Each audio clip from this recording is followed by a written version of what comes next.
We get to the ballpark that day, and the coaches are making the pitching rotation for the day.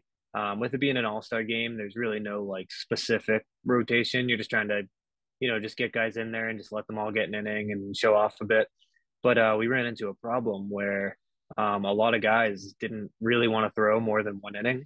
So it came to be that innings five through yeah, I think it was five to the end of the game was completely empty. There was no one there to throw, and we played a 9 inning game that day. So yeah, innings five through nine were just empty, and the coaches were like, "Hey, we need like at least a couple of guys to throw 2 or 3 innings," and everybody there was like, "No, no, it's an all-star game, not throwing more." And I'm sure, as you can tell by now, I'm a very dirt dog, scrappy player. I was like, "Give me the ball." I'm like, I'll do it. I'll throw all of them. And they're like five through nine. And I'm like, hell yeah, man. Like, give me the ball. I want those innings. I came here to play baseball. I didn't come here to watch baseball. I came here to play. So if other guys feel differently, that's great. Good for them. But I was there to play baseball. So, I got on the mound and I pitched innings five through nine and did really, really well. And then after the game, they just said over the loudspeaker that I won All-Star Game MVP. And that was a pretty cool feeling to be, acknowledged amongst my peers and stuff who I respect so much. And a lot of those guys have had really great seasons themselves. But I definitely felt that was a good opportunity for me to establish myself and stand out amongst them. And that definitely gave me confidence and gave me a name in the league as well. And going forward, that I think really gave me a lot of confidence against all the opponents I faced. Come on, you had back-to-back complete games after a 7-1 regular season. So I gotta ask, what's the secret to your success? um, I would say I don't know if it's so much a secret, but I would definitely say it's a lot of hard work. I mean, everyone that knows me knows that I put a lot into it. I love baseball probably more than anyone that you've ever met. I mean, I put a lot into my craft when it comes to baseball. I know I work really hard at it. I constantly am taking care of my body, whether we're during the season or even in the off season. Every day I'm eating really healthy, putting the right things in my body. I'm making sure I'm hydrating right. Every morning I'm having green smoothie, protein shakes. I do yoga stretching. I make sure I foam roll every day. I do arm care. I play long toss, even if I have to throw into a net by myself. I take really good care of my body, and I definitely work really hard at it. I certainly am not one of those guys who just gets up off the couch and shows up at the game. There's a lot that goes into it in the background that people don't see or know about, and I really enjoy that part a lot. And you have to if you want to be good at it. All right, fair enough. And then, of course, your most recent start against the defending champs, the Bombers, knocking them out of the playoffs to secure yourself and your team, obviously, a place in the 28 plus finals. Just talk to me about how that felt and what the secret was behind that was. I mean, I know obviously your pregame routine seems like, or your diet seems to be a big part of that. But is there something else that we don't know about, or people wouldn't know about unless they ask you? I can confidently say that I'm unmatched in my preparation. I mean, I study the teams pretty hard. I definitely know who I'm playing against each time I take the mound. For example, I knew with the Bombers, they're a good team. They're a really talented squad, and they're good every single year. However, they're a team that takes a lot of big, aggressive swings. They're a team that will be patient early in the count, and then they'll take some really big cuts at what they see next. And I knew that due to those bigger, slower swings, that I could potentially still throw a lot of my fastballs past them. Now they're still a good team, and if they get a hold of one, it's going to go flying. But I knew which guys I was able to pick and choose my spots against when it came to keeping them, off balance and mixing in a slider after a fastball or setting guys up in a certain way so that I could try to throw a fastball by them.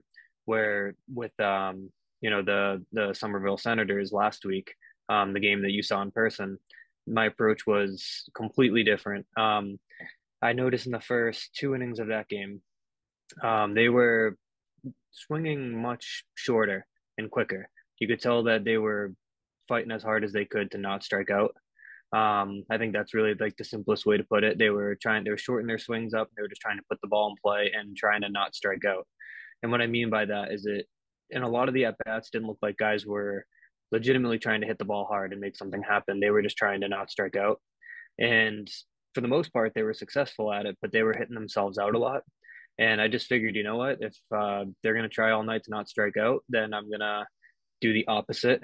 of whatever their scouting report on me is, because they think I'm going to throw hard fastballs all night. They know that I'm a guy that throws in the 90s, and they're aware of that. So I figured I know that they know that, so I'm going to do the opposite of what they think I'm going to do.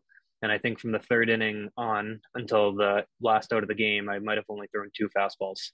So I was just throwing slider, slider, slider, change up, slider, change up, and it kept them completely off balance. And you could tell that they were waiting for those fastballs that they could just put into play, and they just kept smashing off speed into the ground. And that was my game plan. And then it was the complete opposite game plan against the Bombers. So I definitely prepare really seriously and put a lot of thought into each opponent I face. My favorite all-time career moment was probably when I made my debut in the Cape Cod Baseball League. After I got selected to play in the Cape Cod League, that's the most prestigious amateur baseball league in the world. That's where pretty much the 300 best college players from the United States get selected to go play in.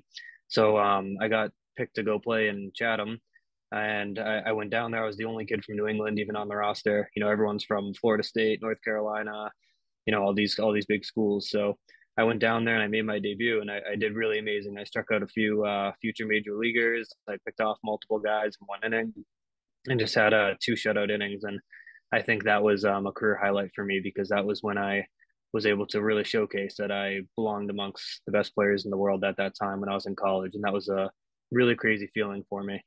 And I think probably my favorite coaching moment to go into coaching as well, because I do a lot of coaching. I went back and coached in the Cape League and coached for the Great Britain national team as well.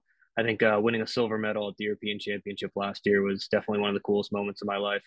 Last October in the Czech Republic, that was pretty sweet, winning a silver medal on the world stage. But for this year, my favorite moment, that's a really good question.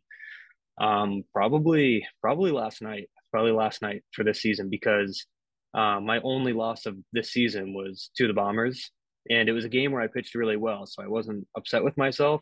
But as a competitor, you want to win. You're not just in it for your individual stats. You want to, you want your team to beat them. And I wanted them really bad last night. I wanted that game. I wanted the ball.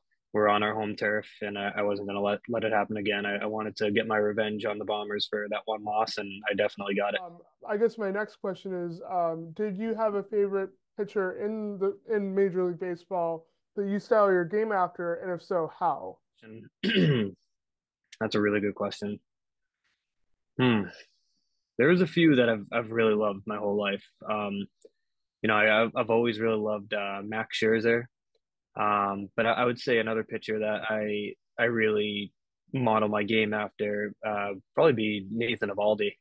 I really like the way that Nathan Eovaldi pitches. I feel like he has that dirt dog, scrappy, angry presence on the mound, and that's how I am. Just very, very poised, but a lot of rage underneath at the same time. But I love the way that he is not afraid to unapologetically throw inside on guys. He's not afraid to throw it near you and let people know that he will hit you and doesn't care. Then immediately just control the plate right after that. A lot of his pitches I feel like are similar to mine. Not all of them, right? But some of them. I feel like some of his arsenal is something I copied in college. Yeah, I think he's a really great player, and probably is my favorite MLB player. Yeah, I feel like we have a really good chance at taking the title in this league. Um, I definitely think it's going to be it's definitely going to be a dogfight, that's for sure. I think it's going to be scrappy baseball, where the team that plays the best team baseball is going to win, and that's something that sounds obvious, but it's so true. And when you come to these playoff games where there's a lot on the line, it's not just about individual performances; it's about team baseball. And that's something that our Angels team has done really well all year, is play team baseball.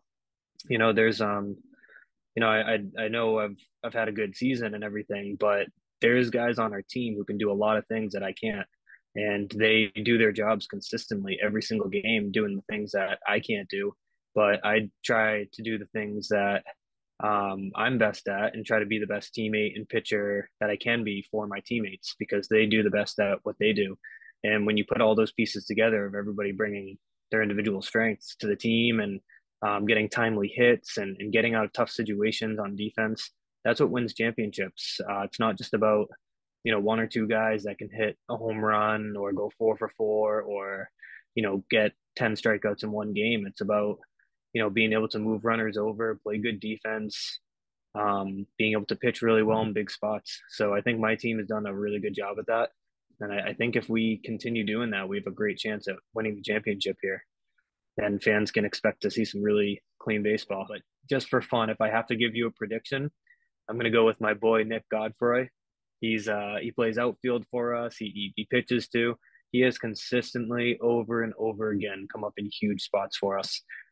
So many times when I've been pitching, we've either had a tie game or we're down by one, and he just always comes up with a big hit. Whether it's getting a gap shot to drive in a run or two, or hitting a home run. Um, just last night, he hit I think it was a 2 or 3 run home run last night in the sixth inning to take the lead, and that was it. That was the game after that. After that, we just needed 3 outs. He took all the pressure off of me, and that allowed me to just go out there, relax, and finish the game. So I think he's definitely been our MVP, and he definitely has made me feel a lot more comfortable on the mound with his glove and with his bat.